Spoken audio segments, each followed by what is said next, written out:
none se ikinyogote kirimo kubangurirana n'ibijombana agahinja kacyo kavuka gafite amahwa.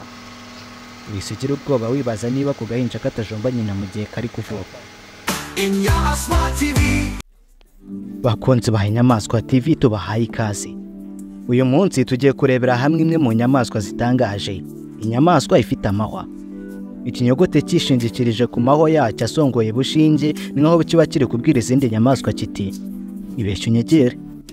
Nawe wa munyamatsiko we kikakubwira kiti reba ariko ntukoreho. Ariko ntutekereze ko amahwa yuzuye ku mubiri w'ikinyogote ari cyo kintu gitangaje gifite cyonyine. Ngaho tegura amaso, amatwi n'umutima kuko ngiye kugutembereza nkwereka ibintu bitangaje bisekeje kandi byihariye ku kinyogote. Kikati. Iyi ni Inyamaswa TV. Inyamaswa TV. Inyamaswa TV.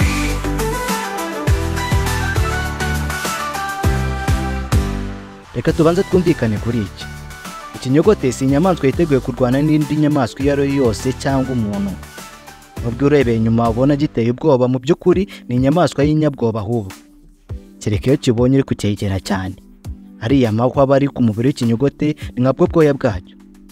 Yose hamwe agera ku 30,000. Hakaba harimo utukiri duto tumeze nk'ubwoya busanzwe, ariko bwamara gukura bugakomera kandi bukaba burebure nk'ibihwa bikoze uruzitiro. Ariko nukwiriye kugitinya kuko ntigishobora kukujomba kereka bibaye ngombwa cyane. Tugarutse ku kuba ikinyogote ari ikinyabwoba, turanongeraho ko kigenda gahuro cyane ariko mwisiganwa iryo ryo ryose cyagorana ko ikinyogote cyegukana umudari uwo ari wo wose. Ubwo rero iyo cyugarijwe n'akaga, amahitamo yonyine kiba gisigaranye ni uguhagarara hamwe, ubundi kikavuga kiti nibuze ubwenge ntunyegere. Nuko umuntu yaba yambaye igikote cyuzuyemo inshinge. Icyo gihe byakugora kuvuga kuri bumukubita igipfunsi cyangwa umugeri. Nanone tukivuga kuri ayo mahwa yacyo azwi cyane y'amabara meza y'umweru n'umukara, hari ikinyoma cyakwiriye hose ko ngo ikinyogote gishobora kuyarasa nk'ikirasa imyambi ku ntera ya kure mu rwego rwo kubasha umwanzi. Ibyo rwose siko bimeze.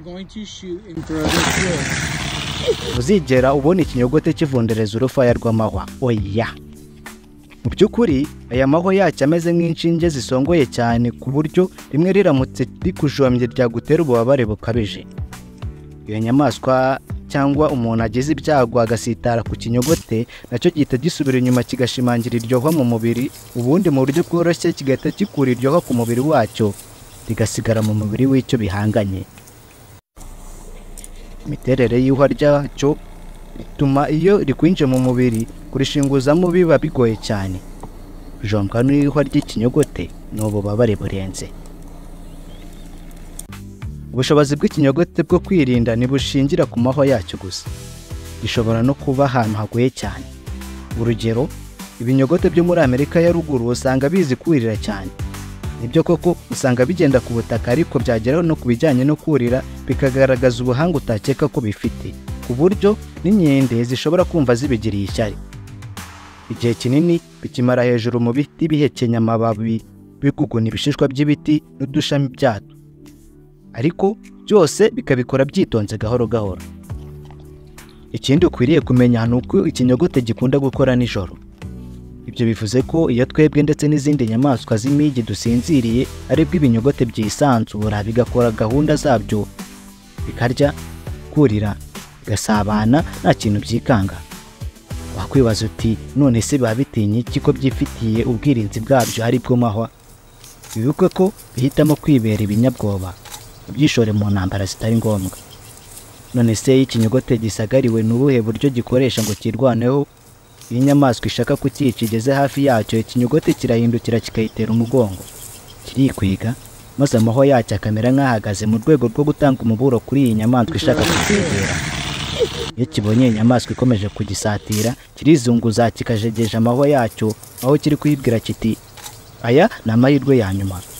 Hanyuma iyo nyamaswa yakomeza gufunga umutwe, ubwo igikurikiraho nuko ikinyogote kiba kigiye kuyikorera ikintu itazibagirwa. Umurizo wacyo niyo ntwari ibitse ibanga ryihariye. Amahwa yo ku murizo aba ari manini. Uko inyamaswa ishaka kucyegera niko kiyitunga ahagana ku murizo, maze yacunga nabi ikisanga isura yuzuye amahwa. Birashoboka ko wakwibaza uti none se ikinyogote kirimo kubangurirana ntibijombana ari amahwa yabyo, maze ibyari urukundo bigahinduka ibibazo. Icyo ni ikibazo cyiza rwose.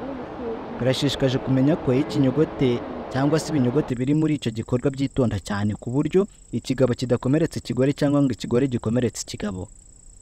Ikigabo kirabanza kikabyina imbere y'ikigore ndetse kikagitera inkari zacyo ku buryo bugamije kureshya. Hanyuma iyo ikigore cyumvise cyishimye gitangira gukora imibonano mpuzabitsina n'ikigabo. Nta mpungenge na nkeya, bikora byitwararitse ku buryo amahwa adateza ikibazo na gito. Nyirabugenge n'ubugenge bwayo. Hakurikiraho ko ikinyogote cy'ikigore kiba kigiye kubyara. Agahinja kacyo kavuka gafite amahwa. Wisigira ubwoba wibaza niba ku gahinja katajomba nyina mu gihe kari kuvuka. Ariko humura, amahwa y'agahinja aba yorohereye ku buryo kanyura mu myanya myibarukiro ntacyo kangije. Ariko iyo hashize iminsi mike ayo mahwa ahita akomera ku buryo ako kana nako gahita kagira ubwirinzi bwako. Akana k'ikinyogote kaguma hafi ya nyina mu gihe cy'amezi make kitoza ibintu binyuranye nko kwishakishiriza ibimera byo kurya ndetse n'uburyo bwo kwirinda ibyago. Wenda ubwo wavuga ngo ni ibihe byago gahura nabyo kandi kifitiye intwaro zako arizo mahwa.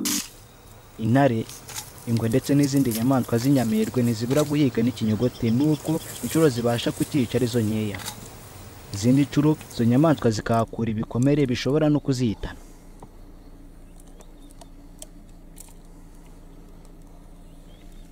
Hari ikindi kintu ushobora kuba utari uzi cyihariye ku kinyogote: amenyo yacyo. Ikinyogote cyifitemo ubushobozi bwo guhekenya buri hejuru. Ikukuna ibishishwa by'ibiti, amashami ndetse n'ibiti byumye. Amenyo yabyo arakomeye ku buryo bikata n'insinga zikoze uruzitiro rwa senyenge. Ni ngombwa ko ikinyogote gihora gihekenya kubera ko amenyo yacyo akomeza gukura ubuzima bwacyo bwose. Bitabaye ibyo wasanga amenyo yacyo yabaye maremare bidasanzwe. Ubwo rero kimwe n'uko umuntu akoresha kuma kabugenewe kugira ngo aringanize inzara, ni nako ikinyogote gihekenya ibintu bikomeye bigatuma amenyo yacyo atarenga uburebure bukenewe. Muri iki gihe ibinyogote ntibiri ku rutonde rw'inyamaswa zishobora gucika ku isi. Ariko ibyo ntibivuze ko bidakeneye kurindwa. Ubuturo bwabyo bugenda bukendera cyane cyane kubera itemwa ry'amashyamba. Kuba abantu batsembaho ibiti bituma ibinyogote bigorwa no kubona ibyo kurya naho kuba. Ubwo rero nubwo ibinyogote bitari mu nzira yo gukendera, dukwiriye kwirinda ko byanagera kuri urwo rutonde. Cyewe nawe ntitwakwifuza kuba mu isi itagira ibinyogote. Twakwifuza ko ab'ibisekuruza bizakurikiraho bazabireba cyangwa bakabyumva kuri Inyamaswa TV honyine. Ibi binyamahwa bikeneye kurindwa ndetse no gukundwa. Ngayo nguko rero ubwo bw'ubuzima butangaje bw'ikinyogote. Twabonye amahwa yacyo utasanga kuri nyinshi mu nyamaswa ndetse n'ubuhanga buhambaye ku bijyanye no kurira. Ibyerekeye ikinyogote birenze kuba ari ikirundo cy'amahwa cyigendera. Buryo kijegeja ayo mahwa yacyo, ukuntu gihekenya ibiti cyangwa ukuntu bikundana bitajombana, byose byiyongera ku bitangaza byinshi dusanga ku si y'inyamaswa. Nubwo bigenda ku muvuduko hafi ya ntawo kandi ukabona byitonze cyane, ibinyogote bibasha kwihagararaho bikaguma gutura mu gace kuzuyemo inyamaswa z'inkazi zifuza kubyica bikazirya. Zibikesha ubwirinzi bwacyo karemano. Ubutaha rero nuramuka ubonye ikinyogote, wowe gusa uzacyitaza ubundi ukomeze gahunda zawe, yacyo zikomeze izacyo. Mwakoze kureba iyi video. Wibuke gukora subscribe, like na share. Duhure mu yindi video. Stay cool, stay curious.